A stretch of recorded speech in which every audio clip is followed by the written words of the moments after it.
ఆంధ్రప్రదేశ్లో ప్రతిపక్షాలకు నిజంగా ఒక చేదు లాంటి అనుభవమే. ఆంధ్రప్రదేశ్లో వైఎస్ఆర్సీపీ పార్టీ అధినేత జగన్మోహన్ రెడ్డి గారిని ఎప్పుడు అరెస్ట్ చేస్తారో, ఎప్పుడు జైలుకు పంపుతారో, ఆ పైశాచిక ఆనందం మనం కూడా ఎప్పుడు పొందాలో అని ఆలోచిస్తున్న వాళ్ళకందరికీ కూడా ఇటీవల ముఖ్యమంత్రి కూటమి అధినేత చంద్రబాబు నాయుడు గారు, మూడు పార్టీల్లో ముఖ్యంగా ఉన్న వ్యక్తిగా ఉన్న చంద్రబాబు నాయుడు గారు చేసిన వ్యాఖ్యల ఉద్దేశం నిజంగా స్పష్టంగా బయటపడింది. ఇటీవల చంద్రబాబు నాయుడు గారు ఒక అసహన వ్యాఖ్య బయటకు వచ్చింది కేంద్రం పైన. ఇంతకాలం కేంద్రం ఏదో చేస్తుంది, జగన్మోహన్ రెడ్డి గారిని ఎక్కడో ఏదో ఒక చోట్లో ఇరికించవచ్చు అనుకున్న ముఖ్యమంత్రి స్థాయిలో ఉన్న చంద్రబాబు నాయుడు కావచ్చు, డిప్యూటీ సీఎంగా ఉన్న పవన్ కళ్యాణ్ కావచ్చు, జగన్ను మనం ఏమీ చెయ్యలేము, జగన్ను టచ్ కూడా కేంద్రం చెయ్యనియదు అనేది క్లియర్గా బ్యాక్డోర్లో జరుగుతున్న కొన్ని అంశాలను మీ ముందుకు తీసుకొచ్చే ప్రయత్నం చేస్తాం. వాస్తవానికి కేంద్ర ప్రభుత్వం పైన తెలుగుదేశం పార్టీ అధినేత చంద్రబాబు నాయుడు గారు ఈ విషయంలో కాస్త అసహనంగా ఉన్నారా అంటే, లోపల ఎక్కడో స్పష్టంగా ఆయన ఏమీ చేయలేని పక్షం కనబడుతుంది అనేది క్లియర్గా తెలుస్తుంది, క్లియర్గా చాలా బయటపడుతుంది. ఏంటి ఆ అసహనం వెనుక ఉన్న ఉద్దేశం, దాని యొక్క కథ ఏంటి అంటే, పోలవరం ప్రాజెక్టు విజిట్ చేసిన చంద్రబాబు నాయుడు గారు ఆ తర్వాత ఆయన ప్రాజెక్టులకు సంబంధించిన అంశం పైన మాట్లాడుతూ ఓ సందర్భంగా ఆయన కొన్ని వ్యాఖ్యలు కూడా చేశారు. ప్రాజెక్టుల కేసులు ఈ అంశాలను బేస్ చేసుకుని మాట్లాడుతూ, ఉదాహరణకు జగన్మోహన్ రెడ్డి గారు మాజీ ముఖ్యమంత్రి వైఎస్ఆర్సీపీ పార్టీ అధినేత జగన్మోహన్ రెడ్డి గారి పైన ఉన్న కేసులు ఉన్నాయి, జగన్మోహన్ రెడ్డి గారిని కేసులన్నీ విచారణ పూర్తయి ఆ విచారణ పూర్తి కావాలంటేనే దాదాపు మరో 30 ఏళ్ళు పడుతుంది అనే మాట చంద్రబాబు నోట విన్నాం. ఇదేంది ఈయన ఇలా మాట్లాడుతున్నారు అంటే అంత షాక్ అయ్యారు. ఈ మాట వెనుక ఉన్న ఆయన లోపల ఉద్దేశం, అసహనం అడ్డంగా బయటపడ్డాయి. జగన్మోహన్ రెడ్డి గారి పైన ఉన్న కేసులు ఉన్నాయి, అవి కేసులన్నీ క్లోజ్ కావాలి, ఆ కేసుల్లో తీర్పు రావాలంటే ఆయన జైలుకి వెళ్ళాలి, అలాంటి పరిస్థితులు ఉండాలంటే మరో 30 ఏళ్ళు పట్టే అవకాశం ఉంది. అంటే ఇదేంది, ఇటీవలనేమో నెలకో 2 నెలలకో జైలుకు పోతారు, గడిచిన 12 ఏళ్ళుగా తెలుగుదేశం పార్టీ మీడియా మాట్లాడుతూ వస్తున్న మాటలు ఇవే కదా. ఛార్జ్ షీట్ కూడా ఫైల్ చేశారు, విచారణలు ఎందుకు ఆలస్యం చేస్తున్నారు, విచారణలో ఆలస్యం చేయకుండా తొందరగా జగన్మోహన్ రెడ్డి గారిని జైలుకు పంపించేయాలి అని ఈ తరహా మాటలు మనం గతంలో చాలాసార్లు విన్నాం. కానీ ఈ తరహా ప్రకటనలు తెలుగుదేశం పార్టీ మీడియా చేస్తూ వచ్చాయి కూడా ఈ మధ్యకాలంలో కూడా.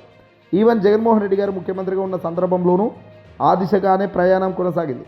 రెబల్ ఎంపీ రఘురామకృష్ణంరాజు గారు ఒక 6 అడుగులు ముందుకేసి ఏకంగా కోర్టులకు పోయి జగన్ బెయిల్ మీద ఉన్నారు, ఆ బెయిల్ను రద్దు చేసి జగన్ను జైలుకు పంపండి అంటూ కూడా ఆయన ఏకంగా యుద్ధమే చేశారు. కొన్ని నెలల పాటు, నెలలు కాదు, ఏకంగా ఒక ఏడాది మొత్తం ఇదే పెద్ద పంచాయతీ కూడా నడిచిన సందర్భాలు ఉన్నాయి.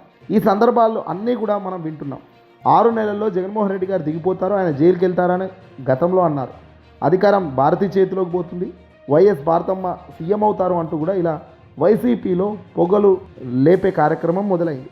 కానీ ముఖ్యమంత్రి పీఠం కోసం యుద్ధం మొదలైంది. ఇటువంటి వార్తలను కూడా చూసాం. కానీ రేపో మాపో ఆంధ్రప్రదేశ్లో ఇక కూటమి అధికారంలోకి వస్తుంది, వచ్చాక ఎలా ఉంటుందో అనుకున్నాం. అనుకోకుండా ఆ దేవుడి దయో, ప్రజల దీవెనో, లేకపోతే ఈవీఎంలలో దయో మొత్తానికి కూటమి అధికారంలోకి రాగలిగింది. వచ్చి దాదాపు 20 నెలలు అవుతుంది. కానీ ఇప్పటి వరకు జగన్మోహన్ రెడ్డి గారిని టచ్ చేసే పరిస్థితి లేదు, టచ్ చేద్దామన్న అడుగులు కూడా ఎక్కడ బలం లేదు అనేది చంద్రబాబు అసహనంలో క్లియర్గా బయటపడుతున్న అంశాలు. వైఎస్ జగన్ గారిని టచ్ చేయక పరిస్థితిలో వివేకానంద రెడ్డి కేసులో జగన్మోహన్ రెడ్డి గారు అరెస్ట్ కాబోతున్నారు అంటారు, భారతి గారు అవుతున్నారు అన్నారు, వార్తలను కూడా చూశారు. అప్పుడు ఆ వార్తలు వేస్తున్న సందర్భంలో, మాటలు మాట్లాడుతున్న సందర్భంగా వాళ్ళంతా చెప్పిన మాటలు, కేంద్రంలో భారతీయ జనతా పార్టీ అధికారంలో ఉంది, కేంద్ర హోంశాఖ మంత్రి అమిత్ షాతో పోతూ మోదీ జగన్మోహన్ రెడ్డి గారికి సన్నిహిత్యం ఉంది, ఈ కారణంగానే కేసుల నుంచి బయటపడుతున్నారు, అరెస్టు కాకుండా బయటపడుతున్నారు, అరెస్టు ఆపుతున్నారు అనేది వచ్చాయి. భారతీయ జనతా పార్టీ మాట్లాడుతూ వచ్చారు. ఈవెన్ అవినాష్ రెడ్డికి ఇష్యూ సంబంధించిన ఇంటర్వ్యూలో కూడా, అవినాష్ రెడ్డి గారికి సంబంధించి అరెస్టులో కూడా, కర్నూలు అవినాష్ రెడ్డి గారిని అరెస్టు చేయకుండా ఆపింది కూడా పైనున్న కేంద్ర పెద్దలే అంటూ కూడా ఇలా మాట్లాడుకుంటూ వచ్చారు. కేంద్ర ప్రభుత్వం, మోదీ, అమిత్ షాలే జగన్మోహన్ రెడ్డి గారికి సపోర్ట్ చేస్తూ వస్తున్నారు, కాపాడుతూ వస్తున్నారు అంటూ మాట్లాడడం కూడా చూశారు. ఈరోజు చంద్రబాబు నాయుడు గారు సాక్షాత్తు కేంద్రంలో, రాష్ట్రంలో కీలక భాగస్వామిగా ఎన్డీఏ సర్కార్ ఉన్నది. కేంద్రంలో, రాష్ట్రంలో ఎన్డీఏ సర్కార్ ఉన్నప్పటికీ, భారతీయ జనతా పార్టీ ప్రభుత్వ కేంద్రంలో తెలుగుదేశం పార్టీ మద్దతు ఉన్నప్పటికీ, తెలుగుదేశం పార్టీ మద్దతు లేకపోతే కేంద్రంలో ప్రభుత్వం పడిపోయే పరిస్థితి ఉంది. అంత బలమైన మద్దతు ఉన్నటువంటి అటువంటి పరిస్థితుల్లో కేంద్రం నిలబడి ఉన్నప్పటికీ చంద్రబాబు నాయుడు గారు ఏం చెబితే అది వినాలి. చంద్రబాబుకి సంబంధించి ఏ అభివృద్ధి కార్యక్రమానికి నిధులు కావాలి, ఎంత అడిగితే అంత ఇవ్వాలి. ఆంధ్రప్రదేశ్ చాలా పెద్దగా ప్రియారిటీగా ఉండాలి. కానీ కేంద్ర ప్రభుత్వానికి అది అయిందా అంటే కనిపించట్లేదు. అమరావతికి ఒక ₹1 కేంద్ర ప్రభుత్వం ఇచ్చినట్టు కనపడలే.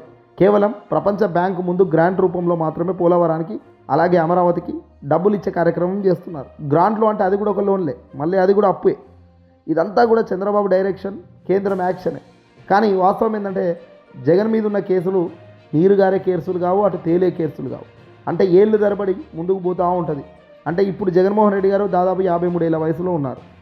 మరో 30 ఏళ్ళు పడుతుందని సాక్షాత్ చంద్రబాబు చెప్తున్నాడు.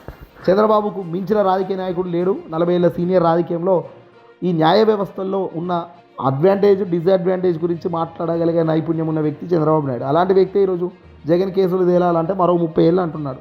మరో 30 ఏళ్ళు జగన్ కేసు తేలలేవు అంటే దాదాపుగా 63, 73, దాదాపుగా జగన్ 85, 90కి వచ్చేస్తాడు. అంటే జగన్ వయసు అయిపోయినా కూడా కేసులు అయితే ముందుకు సాగవు, ఆయన అరెస్ట్ కాడు.